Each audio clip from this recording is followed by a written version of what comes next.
Assalamualaikum with you. Today, the topic we will discuss is poliomyelitis. As you all know, it is very common, unfortunately, still common in Pakistan, and you can easily find many patients with polio disease. What is poliomyelitis? It's basically an enterovirus, and this poliovirus is causative agent for the poliomyelitis disease in humans. And in the humans, and the member of the family Picornaviridae. What is poliomyelitis? Polio means the gray matter, and myelitis is basically, in fact, inflammation of the spinal cord. This disease is results from the destruction of the motor neurons caused by poliovirus. Basically, why poliomyelitis is there? Because whenever the motor neurons are disrupted by the poliovirus, they lead to inability of the motor neurons to work properly, function properly, and that results in your ability to walk in proper walk. Polio is caused by a virus that attacks the nerve cells of the brain and the spinal cord. So there are two versions. One is bulbar and the other one is spinal. So if the brain is involved, then it is called bulbar. Otherwise, it's spinal cord. Through although not all infections results in the severe injuries or paralysis, some are minor, which can be reducible or which can be neglectable. But the major disease, if there is a severe injury, then the paralysis can occur. Poliomyelitis, or the polio in short form, is a highly infectious viral disease which mainly affects young children. The virus is transmitted through the contaminated food and water and multiplies in the intestine, from where it can invade the nervous system. So here we came to know that the polio virus is transmitted through entire system, through food and water, contaminated food and water. So fecal route is basically the main reason or the main mode of transmission for the poliomyelitis virus. And then through the intestine, in the intestine it multiplies, and from there it invades into the blood and then went into the nervous system. How it can paralysis or is it can paralysis? Yes. Paralytic disease occurs into 0.1 to 1% of those who become infected with the poliovirus. Like the 100 patients are there and they get infected by the poliovirus, 1%, 0.1 to 1% in one patient in 100 in patients, 1% will be paralyzed. Paralysis of the respiratory muscles or from the cardiac arrest if the neurons in the medulla oblongata are destroyed, and that lead to the death. What is pathogenesis and pathology? It basically enters through the mouth and then it multiplies in the oropharynx, tonsils, and intestines. These three places are there where it multiplies, and then it is excreted in the stool. Enters the CNS from the blood supply from this GIT tract, spread along the axons of the peripheral nervous system, and then it went to the central nervous system. Progress along the fibers of the lower motor neuron, spinal cord, or the brain. I hope it is clear that it enters through your mouth by contaminated food or water, and then it went into your oropharynx or your tonsils or your intestines, and all in these parts, slowly it gets multiplied, and then excreted through the stool in order to contaminate the food for any other person. Now, what happened is inside this oral cavity and then intestinal cavity, these viruses get spread through the to the blood, and then from the blood they invade the central nervous system or peripheral nervous system. This is the replication of basically this virus. The polio cycle virus is basically how it happens is the capsid bind to the host receptors and releases the viral RNA into the cell of the intestine. Okay. Then what happens is that the translation occurs of the released RNA produces a polyprotein that is released into A and 3 CD cells, proteinases, to form the viral gene products. And then what happens is that the RNA synthesis occur and it should end the synthesis occur and it is initiated by the production of 3AB proteins and elongated by 3D protein. And then as, pro- as and then as proteins viral capsid assembly begins in the cytoplasm from P1 proteins, they get released into the cytoplasm.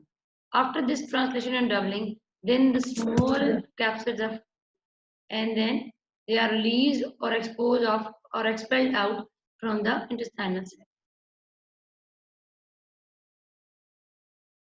They destroy basically the interior horn cells of the spinal cord and they do not multiply in the muscles only. They manifest with the weakness and flaccid paralysis results in the secondary type of poliomyelitis as well. Do not multiply in the muscles, only muscles manifest with the weakness and the flaccid paralysis results secondarily. First, what is this? That they multiply in the intestine, they multiply in the intestinal cells, but not in the muscles of the intestine. Epithelial cells are the mainly cells where they get multiplication, and from where they get into the blood, and then from blood they get into the muscle tissues through the interior horn cells of spinal. What is spinal polio? I told you then the polio can be divided into two different types. One is spinal polio and the other one is bulbar. Spinal polio is the polio where the basically the spinal cord is involved. The gray matter of the spinal cord is involved, which are anterior horn motor neurons, anterior horn motor neuron cells. The spinal polio is the most common form of paralytic poliomyelitis. It results from the viral invasion of the motor neurons of the anterior horn cells, which are responsible for the movement of the muscles, including those of the trunk, limbs, and the intercostal muscles. Virus invasion causes the inflammation of the nerves, cells, and leading to the damage or destruction of the motor neuron ganglia. So if you see, this is a spinal cord lumen where these are the anterior horn cells which are basically involved. What is bulbar polio? So, making up about 2% of the cases of paralytic polio, bulbar polio occurs when the polio viruses invades and destroys the nerves within the bulbar region of the brain cell. The destruction of these nerve cells weaken the muscles supplied by the cranial nerve and produces the symptoms accordingly of encephalitis. Now, what happened is that these all get involved. From the spinal nerve cat, these pons and cerebellum are get involved, and then this part of the brain. And these result in the basically the weakening of your cranial nerves, all your cranial nerves. Then the one which is merely served, which is severely infected or inflamed by the poliovirus, now those symptoms will be appearing in the patient. How it can present? Now it can present in different ways. Initially, symptoms of polio includes fever, fatigue, headache, vomiting, stiffness in the neck, and the pain in the limbs. These all are your neuronal symptoms which are affected by the polio. In small population or the proportion of the cases, disease causes paralysis, which is 0.1 to 1% as I told you before, and that is unfortunately permanent. Once your neurons are lost, they will not or they cannot be recovered. What is paralytic poliomyelitis? Manifestation of the paralytic poliomyelitis is flaccid paralysis, and it is caused due to the damage to the lower motor neurons. Partial recovery within 6 months, but complete recovery is not possible. Patient may continue with the lifetime disability, and it can involve spinal cord and bulbospinal region. Bulbospinal involvement can paralyze respiratory muscles and lead to respiratory failure. Clinical manifestations includes in apparently only 1% manifestations with the clinical feature can lead to permanent paralysis. Incubation is from 7 to 14 days, like other mostly viruses, and may be abortive poliomyelitis. Only fever, malaise, and drowsiness will occur. Abortive poliomyelitis is basically non-paralytic poliomyelitis in which there is no sign and symptoms are there, which includes any kind of weakness at the motor level, either it is at spinal or bulbar level. Only you will have a certain predromal symptoms of the viral infection, that is fever, malaise, drowsiness, and otherwise there is no paralytic poliomyelitis is there, then aseptic meningitis. Aseptic meningitis is there when there is no other particular clinical feature is present. Only these prodromal signs and symptoms are present for the prodromal period, and these aseptic meningitis is for the neck rigidity. Your irritation of the meninges can result in all these things. So this is aseptic meningitis because you are unable to discover any kind of virus or bacteria through the cultures. Cripples as a growing child, this is very important. This is lifelong paralytic disease. 0.1% to 1% patients of getting infected through the poliovirus. This kind of condition can occur. What is aseptic meningitis? Present with the non-paralytic form with stiffness and pain in the back and neck region, lasts for 2 to 10 days, and then it recovers rapidly and completely. There is no other sign and symptom present. And this all occurs due to the irritation of meninges. Before going to lab diagnosis, I would like to ask a question for your intermittent attendance. Which part of the spinal cord gets infected by poliovirus? Which part of the spinal cord, which part of the spinal cord or the gray matter of the spinal cord get infected by poliomyelitis? I told you just before.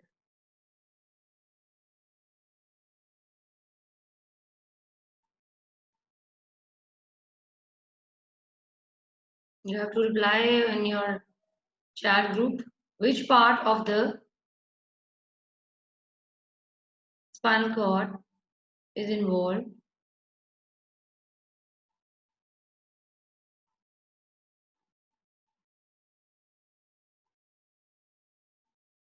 Which part of the spinal cord is involved, or the gray matter of the spinal cord is involved by the infection of poliomyelitis? The poliomyelitis is also a very important topic as far as your Viva is concerned, because I told you before, any topic you did, any topic or any chapter we are discussing, like virology, all those viruses which are present and commonly occurring in Pakistan, you have to know by that. Because if you don't know the diseases of Pakistan, how you can be a good doctor of Pakistan? So you better know which diseases are commonly occurring in Pakistan and how you have to diagnose them and how you treat them and what are the clinical features of them. So what is the question which I ask you is that what type of or which part of the gray matter of the spinal cord is involved by the infection or inflammation by poliomyelitis or poliovirus?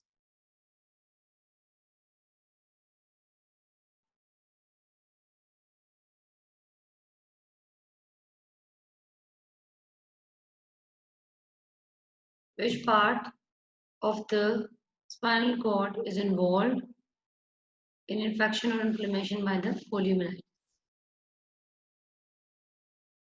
Keep on answering your question in the chat group. Meanwhile, we will continue with the next part of the lecture, that is lab diagnosis.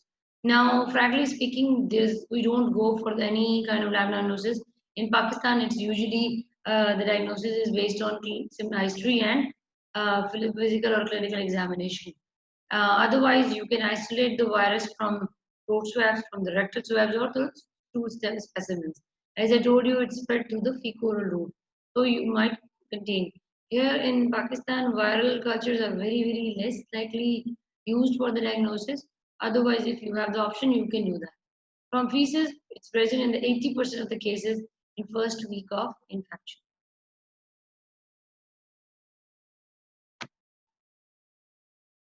Estimation of antibodies can be occurred, and IgM and a paired sample is essential. IgM is usually taken up in the first 2 weeks, while IgG is taken up later. How you treat? Basically, there is no treatment of poliomyelitis. Only the supportive measurement is there. Supportive measures include antibiotics to prevent infections in the weakened muscles, analgesics for the pain, moderate exercise, and a nutritionist diet. Treatment of the polio often requires long-term rehabilitation, including physical therapies. Many people get 70 to 80% betterment after having a prolonged and continuous physical therapy along with the other rehabilitation sections. But this is very unfortunate that 100% recovery is not possible, not yet reported. Then precautions. You all know that polio drops are very huge amount of practice is occurring in Pakistan, and there are for that purpose there are two type of vaccines nowadays available. One is oral, the other one is IV or IM. The IPV, that is inactivated polio vaccine or SCORC, is given IM, and it's a formalin killed vaccine where there's a killed form of virus is there, and then elicit high serum levels like IgG, and four doses are given first at the 2 months, then 4 months, then 6 to 18 months, and then 4 to 6 years. I told you many of the diseases, many of these vaccines in your API card are those which are repeated at 4 to 6 years of the age because that is your school entering age. So your kid will get out of home and then get entered into the school where lots of children are also present, and your child is getting exposed to many of these kids. You never know these all kids are having any kind of disease which can be spreadable. So that's why all the school going kids are vaccinated once again with the booster dose of some particular disease like MMR, like IPV. So this is important. You should know the doses at which time it is given because it is frequently asked question in the virus. I will repeat that they are given at the second month of your birth, then fourth month of, then 6 to 18 months, and then at the 4 to 6 years. Oral polio vaccine highly effective in producing immunity to the poliovirus, 50% of the immune after first dose, and more than 95% of the immune after the third dose. So immunity probably is lifelong, even with the oral vaccine. That's why the oral polio drops are used everywhere in the world, not in just Pakistan or any dependent countries, but it is used all over the Pakistan, even Saudi Arabia, in other countries like India, other countries also, it is used. OPV is a live attenuated vaccine. Now you should know that there's a difference in IPV, that is intramuscular polio vaccine, and OPV, that is your oral polio vaccine. The IPV is basically a killed virus vaccine, while OPV is a live attenuated vaccine. I told you before in the last lecture that what is a live attenuated vaccine, in which the bacteria or the virus is live, but the ability of producing diseases is destroyed. So the live adrenaline vaccine induces mucosal IgA, and it can be given at 0, 6, 10, and 14 weeks, then 18 months, and then 5 years. Only vaccine approved by the WHO is to eradicate polio is OPV because it's easily consumable, can be given. There are certain things which you have to keep in mind while using OPV, that it requires a constant temperature maintenance. That's why if you see all those people or the healthcare workers which are roaming around in the on the roads of your town or your city, they are containing these coolers in which they are containing ice packs which will maintain the temperature of that particular environment in order to keep the polio live attenuated vaccine alive. And that typical temperature is important if you want to do it perfectly. Otherwise, if the virus is killed, there is no fun of giving the patient this type of vaccine.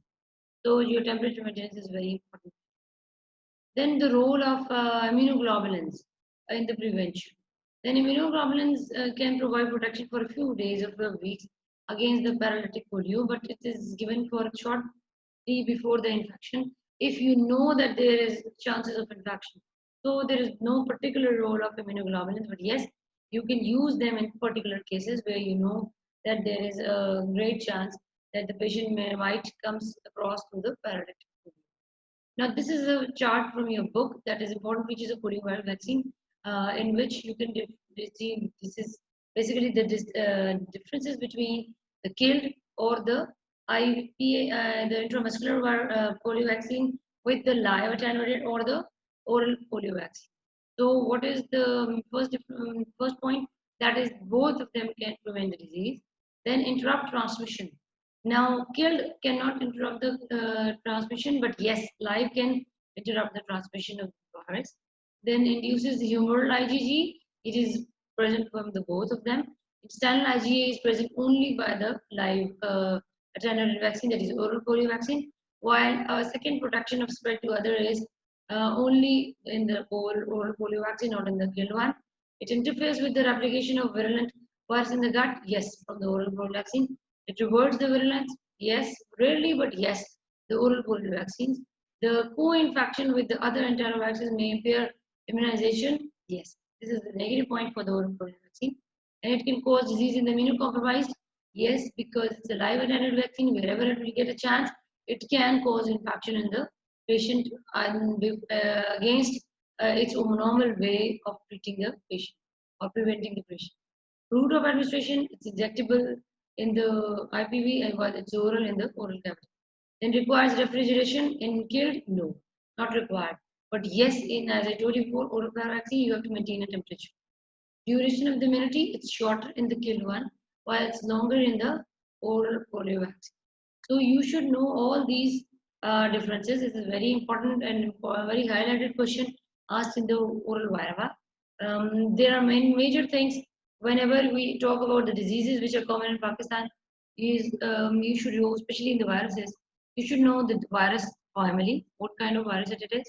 Then you should know how it is replicating or what, as well as what is the transmission mode of transmission. Then you should know what are the clinical features, what are the main disease parts which occurs, like in polio, bulbar paralysis or it's verbal poliomyelitis or the spinal poliomyelitis. Then some for certain disease, certain terms like aseptic poliomyelitis, you should know. Like bulbar poliomyelitis, you should know.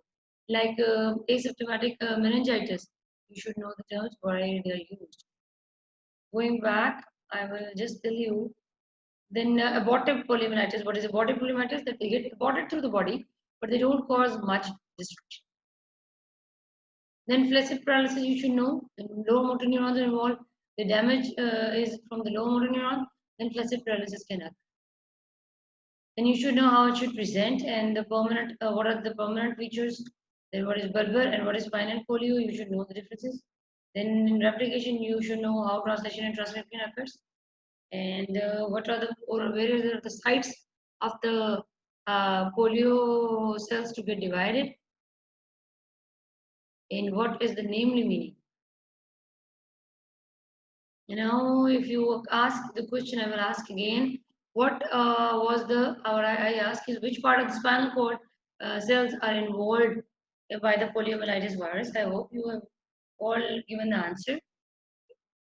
If you have any question, you can ask regarding poliomyelitis. It's a very simple topic, but you should know certain the vaccine about the vaccine differences, and you should know there's no treatment for poliomyelitis.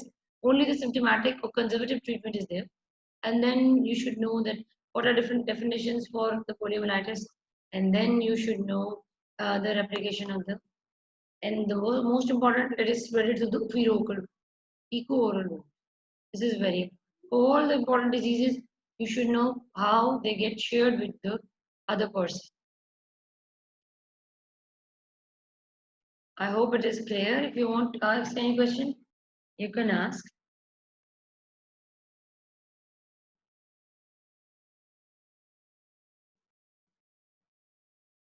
Tomorrow, I will ask you for the first 5 to 10 minutes. I will ask you about all the viruses which we have already done, especially with me. The viruses which you have done with me, I will ask questions. So please just give one read to all of those, which are respiratory syncytial virus, including measles, mumps, rubella, and poliomyelitis, and my favorite one that was with the poliomyelitis and rubella, and then this poliomyelitis, rubella, mumps, measles, all which you have done with me, we will go through them, and rabies, yes, and rabies. I hope it's clear. You should revise all this. Tomorrow I will ask in the first 10 minutes the questions about it, and we will have an interactive session. So please come prepared. Thank you so much.